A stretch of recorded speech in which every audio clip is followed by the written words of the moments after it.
So I want to start off by saying, love the movie. It was great. I had such a good time watching it, and I especially loved the voice cast you guys put together. You had such a wonderful collection of voices bringing these characters to life.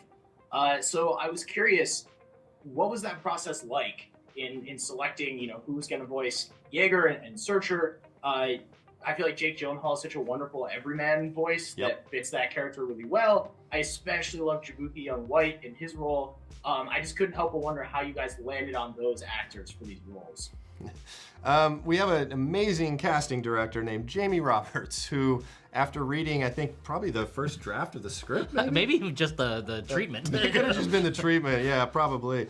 Kind of suggested these actors, and we were blown away because, of course, we're fans of all their work. We love all of their films and everything. So, we just fell in love with that idea, pursued them, met with them, tried to, really, give them an insight to what we were trying to do, and then open up, a real collaboration, so that it wasn't just they're coming in and reading some lines and leaving. It was about, investing in the character and letting them shape the character as well.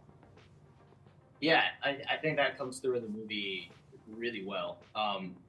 So this is a question that I love to ask, and I'll address this to Dom first, but Kuya, if you have an answer as well, I'd love to hear from both of you. I love talking about unused concepts and thoughts and ideas that you really, really love that didn't make it into the movie. Whether or not you think you can reuse those someday. Is there anything that you had an idea for Strange World that didn't end up making the cut for whatever reason that you just really, really wish people would know about? Yeah, we had so many.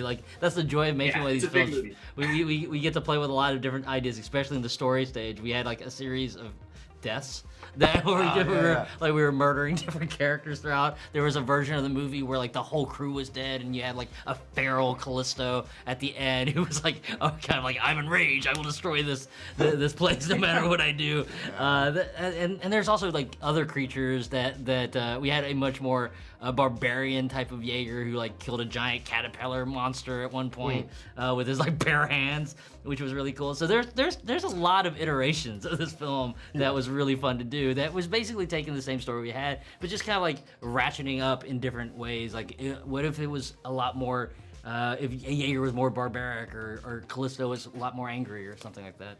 Yeah, and the creatures that show up sort of a little past midway through the movie in the acid lake, those kind of green, warty, blobby things that we call poot pickles. Yeah. We had storyboarded scenes where those creatures were explored more extensively, and they were all very funny and kind of wonderful. And we just didn't have time to support that much. We needed them to do what they do in the movie. It was just kind of help them get out of a jam, and then, but who knows? Maybe in the future we'll get to explore some more about the world of the poot pickles. I love that. Yeah, it's such a big, beautiful movie. I imagine that there was tons of concept art and ideas and stuff for this big, as the title says, Strange World, that you guys couldn't get to. Speaking of Jaeger, because the name has come up a few times, one of my favorite bits in the movie is that Jaeger and Searcher is just Hunter and Searcher, which I think is hilarious, and I love that no one ever really says that out loud. I don't know what point in the process you guys came up with those names. I would love to know. I think it was very early on. I think maybe even before Queek got on. Really, Jaeger is the planet that everything orbits around. I mean, the desire to, examine that kind of overly heroic adventurer and kind of deconstruct that character a little bit. That's where it started. And then, thinking about how interesting it would be to tell the story through the perspective of his son, who didn't want to be that, who rejected pretty much all of that, felt like that felt like a more interesting vehicle to watch the movie through. So, but it made sense that Jaeger would name his son Searcher. It just felt like it was in the same vibe, and obviously Jaeger Jr. probably I could see that too, but if not Jaeger Jr. then Searcher.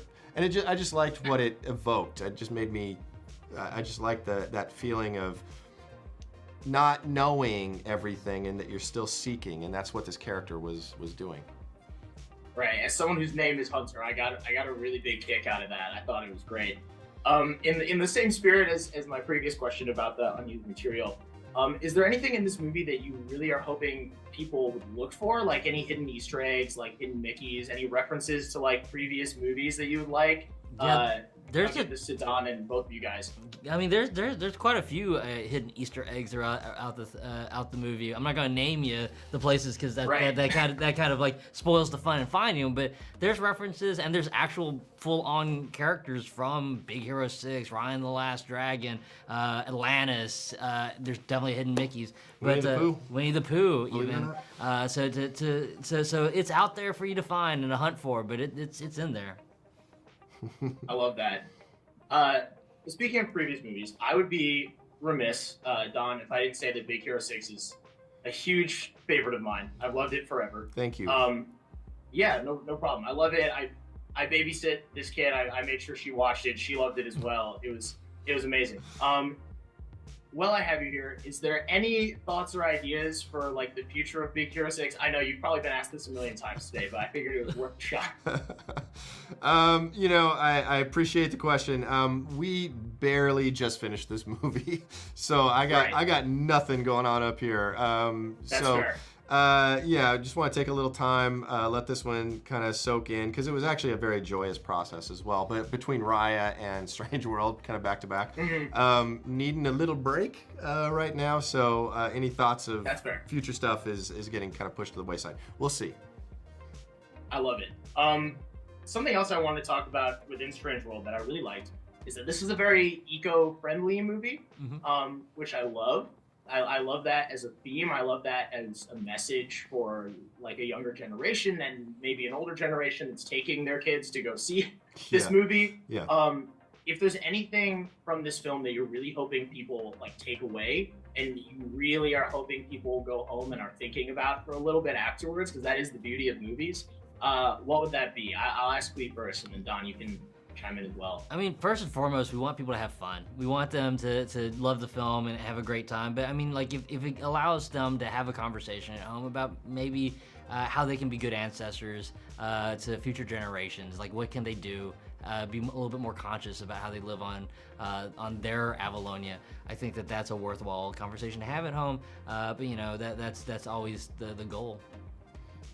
Yeah, and I think I would just building off of that, I would also say, just kind of recognizing the father-son relationship and knowing that, because you always have a certain opinion of your father, especially when you're a teenager, that ends up changing over time, and sort of embrace that and embrace everybody and the healing that comes, through just reaching out and being vulnerable, Of course.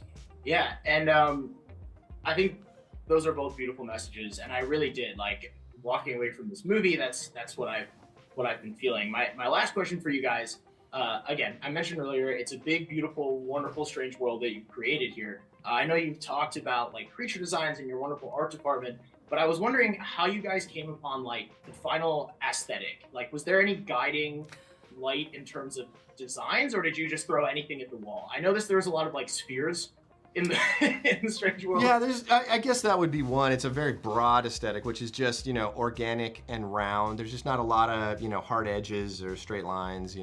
Everything's very, very organic and kind of goopy.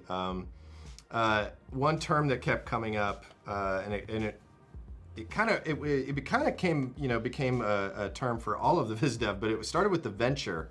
When the Venture was being designed, it was like you took an airship and just went grrk, and it kind of made it chunky. And so that became our word for everything in Strange World. Make it chunkier. Just make it chunky. Can you up the chunky a little bit? Yeah, a little bit more chunky. And it's like everybody knew what you're talking about.